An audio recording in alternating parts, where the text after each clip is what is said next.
నెల్లూరు జిల్లాలో వరి తర్వాత నిమ్మ సాగుకు రైతులు ప్రాధాన్యత ఇస్తారు. జిల్లా వ్యాప్తంగా 20 మెట్ట ప్రాంతాల్లో నిమ్మ తోటలు సాగు చేస్తున్నారు. పొదలకూరు 30,000 ఎకరాలు, గూడూరు ప్రాంతాల్లో 40,000 ఎకరాల్లో నిమ్మ తోటలు ఉన్నాయి. అయితే అక్కడ రైతుల కన్నా దళారులు లాభపడుతున్నారని వాదన ఉంది. ఆరుగాలం శ్రమించి పంట పండించిన అన్నదాత మాత్రం దగా అవుతూనే ఉన్నాడనే విమర్శలున్నాయి. ఉమ్మడి నెల్లూరు జిల్లాలో ఎక్కువగా నిమ్మ పంట సాగవుతున్న రైతుల కంటే దళారులే ఎక్కువ లాభాలు గడిస్తున్నారని అన్నదాతలు చెబుతున్నారు. కలెక్టర్ సహా ప్రజాప్రతినిధుల చుట్టూ తిరుగుతున్నా నిమ్మ కొనుగోలుకు మార్కెట్ ఏర్పాటు చేయడం లేదని చెబుతున్నారు. అంతరాష్ట్ర మార్కెట్గా ఉన్న పొదలకూరులో రైతుల పోరాట ఫలితంగా 2014లో అప్పటి టీడీపీ సర్కార్ ప్రభుత్వ ఆధీనంలో నడిచేలా చర్యలు తీసుకుంది. ఆన్లైన్ మార్కెట్గా కొంతకాలం బాగున్నా తర్వాత అధికారుల తీరుతో పరిస్థితి మారిపోయింది. మార్కెటింగ్ అధికారులు పట్టించుకోకపోవడంతో దళారులే నిర్వహణ చేస్తున్నారు. పోయిన సంవత్సరం అంటే వర్షాలు బాగుపడి చెట్లేం పర్వాలేదు బాగానే ఉంది. ఈ సంవత్సరం ముట్టుకు రాను రాను క్రమేణా నీరు తగ్గిపోతాం సార్. బోర్లతో తగ్గి చెట్లు బతికేది కష్టంగా ఉంది. చెట్టుకి ఎంత నీళ్లు వేసినా కూడా అది చెట్టు ఇది కాకుండా ఉంది సార్. రైతులకి చెట్ల వల్ల కొద్దిగా నష్టం వచ్చే విధాయకంగా ఉంది సార్. పురుగు నాకులు వచ్చినప్పుడు పొడికాయల కింద వేసుకుంటారు కదా సార్, వాళ్ళు వేసి తక్కువ అమ్ముతారు సార్. వర్షం లేని దానివల్ల కొన్ని నిమ్మ చెట్లు ఎండిపోతున్నాయి. తెలుగంగా నీళ్లు ఉన్న దగ్గర ఒక విధంగా ఉంది. ఇప్పుడు ఏంటంటే 40-50 ఆ మధ్యలో అట్ట అమ్ముతున్నారు.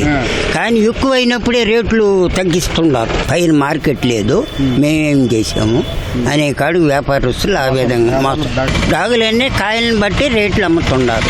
దాగులన్నీ ఉంటాయి, అది వాళ్ళు ఇష్టం కదా, ఇంకెంతైనా అమ్మేసుకునేది. ఏదైనా ఒక రకంగా ఉన్న కాయలు ఒక విధంగా పోతూ ఉన్నాయి.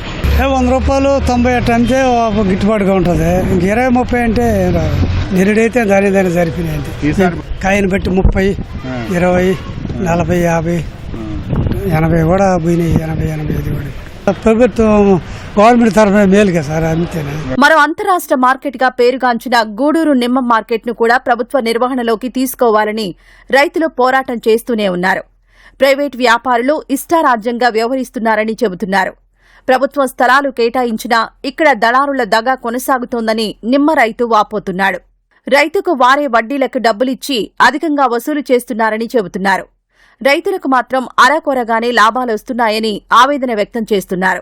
ప్రైవేట్ వాళ్ళు తక్కువగా తీసుకుంటారు, ఏడుచి అమ్ముకుంటారు. ఏడా కొట్టుకేస్తే మాకేమో కాయని పెట్టి చూసి అమ్ముతుంటారు. ఏమంటా నేను 500 చెట్లుండే సార్, మస్తికి పడిపోయి రాలేదు. ఈ సంవత్సరం బాగా రాలా. మాకు ఇదివరకు 10 ఏళ్ళు నీళ్ళు, ఈ సంవత్సరం లైన్ వేస్తున్నాం కాబట్టి ఆ కాలం నీళ్లు వస్తున్నాయి కాబట్టి అది వెళ్ళినప్పుడు మావి కూడా ఎండిపోయినాయి చెట్లు. ఆ లేని వాళ్ళకి మాత్రం ఇబ్బంది సార్. కాయని బట్టి 40, 50, 60 దాకా 70 దాకా కూడా 80, 100 రూపాయలు కూడా పోతుంది. కాయ బాగా ఉంటే 60, 70 వేసుకుంది. వర్షం లేనట్టు కూడా చాలా చెట్లు ఇబ్బంది పడినాయి. అది కాక మొన్న గాలికి కూడా చాలా చెట్లు పడిపోయి ఎండ ప్రభావం కూడా ఉండదు సార్. వర్షం లేకపోతే ఎట్ట వస్తుంది, మనం గట్టే నీళ్ళు ఏడజాలుతాయి. దానికే దిగుబడి ఒక కాపు బాగా కాస్తుంది సార్. అంటే వర్షం అవి బాగా నీట్గా ఉండి మనం చేసే చాకరీని బట్టి బాగా కాస్తుంది. ఒక్కొక్క అదును ఏంటంటే ఈ మూమెంట్లో కాపు పెద్దగా ఉండదు. అదృష్టం బాగుంటే రేట్లలో ₹1 వస్తుంది, లేకపోతే పెట్టుబడులు కూడా రావు.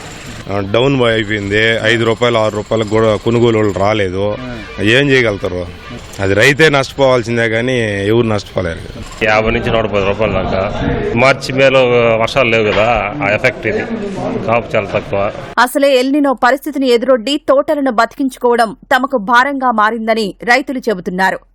ఆరుగాలం శ్రమించిన పంటలు ఆశించిన లాభాలు రావడం లేదని ఆవేదన చెందుతున్నారు. పంట బాగా వచ్చిందనే ఆనందం లేకుండా దళారులు దోచేస్తున్నారని ఆరోపిస్తున్నారు. దళారులను తరిమేసి ప్రభుత్వమే నిమ్మ మార్కెట్ను నిర్వహించాలని కోరుతున్నారు.